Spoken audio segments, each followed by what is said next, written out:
Is the lighting okay? It's perfect. Oh, dope. Hey guys, so welcome back to my channel once again. This video is going to be about how to build rapport with your prospects. So this is going to be valid for most people that are within a business setting, whether you have a marketing or advertising agency owner, or you just sort of run a business where you need to sell, which is most businesses if you're the owner of it or in that sort of position. And I know there's a lot of talk around how to build rapport. A lot of people try and skip that with automation, etc., and they forget the human element. And I just wanted to make a quick video sort of touching on the main things you can do to build rapport with somebody and how to take them through those sort of trust building phases of the sales process before you can lead them to your offer or get them on a sales call or move them off the platform that you're speaking to them on, whether it be LinkedIn, Facebook, Instagram, whatever platform you use to find your lead sources. So in terms of building rapport, obviously it all starts with the first impression. You've got 10 seconds to make an impression on somebody, make them see you in a good way. Otherwise, it's going to be very hard for you to claw back and sort of repaint that initial picture that they had of you, unless they're very forgiving. And if they're a successful business owner who is very busy, who you're trying to poach, if that's the type of client that you're looking for, they're probably not going to have the time in their day, in their business day, to give you a second chance and be like, you know what, I'm going to give this guy another go, because they can probably find somebody else who does exactly the same as you and has thought about all these things before approaching them and pitching them something or trying to initiate and engage with them for the first time. In terms of building rapport, it starts before the rapport actually happens. You've got to lay the groundwork, the foundations, to make sure that the image that you're giving them, this applies more so for if you're not doing sort of a cold email or cold call, because they're not going to see you if you cold call them over the phone, and they're probably not going to research you afterwards unless you did a good job and you gave them your business website or like information online. This is more so for people that are using online platforms and it's an e-message and sort of e-meeting them. Before you even send that message, you want to make sure that all the foundations are in place, that you're giving the right message that you want to portray and you're attracting that type of client, so that when you reach out to them saying hi, something about their business, etc., look forward to hearing back from them, ask them a question, whatever, when they look at your profile or like look at the information that you have available to them right there, you want to sort of speak to them. They should feel like what you've curated is ideal and useful and of value, and that they're trying to help you out as a business individual and it's not just me. So that's sort of like the first phase, is before you even make contact with that person, you lay the groundwork for it. Next phase is obviously the initial message. So your first point of contact, you never want to try and sell until you've tried to move them off of that platform. So for example, I'll give an example of LinkedIn, because obviously that's what I work predominantly on. I never want to sell to them until I've moved them towards a sales call, when they've asked me for more help and they want to know more, they've shown an interest and they're asking me to give that information.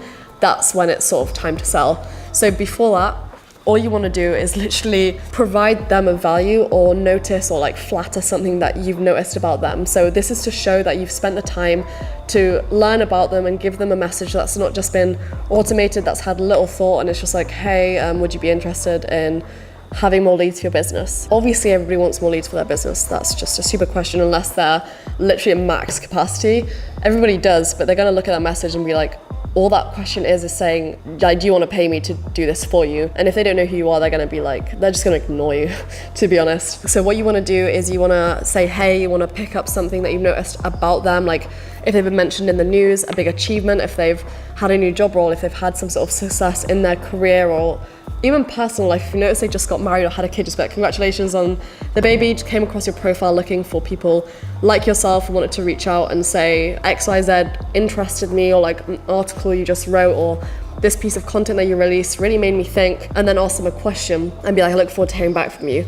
Then hopefully that engages them. If they respond, your next message wants to be sort of like opening the door for them to come to you and maybe offering them some free value. So if it's an article that you've written, a piece of content that you've released, a YouTube video, whatever it is, even if it's curated content. So there's two types of content. So like content creation, which is your own original content, and content curation with a U is where you sort of reuse other people's work and you promote it to your audience. So say someone else wrote a really awesome piece of content, I would share that piece of content with my own opinion and sort of say, hey everybody, like read this piece of content, it really made me think about XYZ, this is my opinion, take a read. That's using someone else's content, adding your own opinion and sort of sharing that value with your audience or with your prospect, which also gives them more trust in you, because obviously if you just send them your content all the time, you're just basically saying, I'm amazing, I know what I'm talking about. But if you also share other value to them that's not direct competition to you, it's also saying, look, like this is really good value. I care about providing you with value,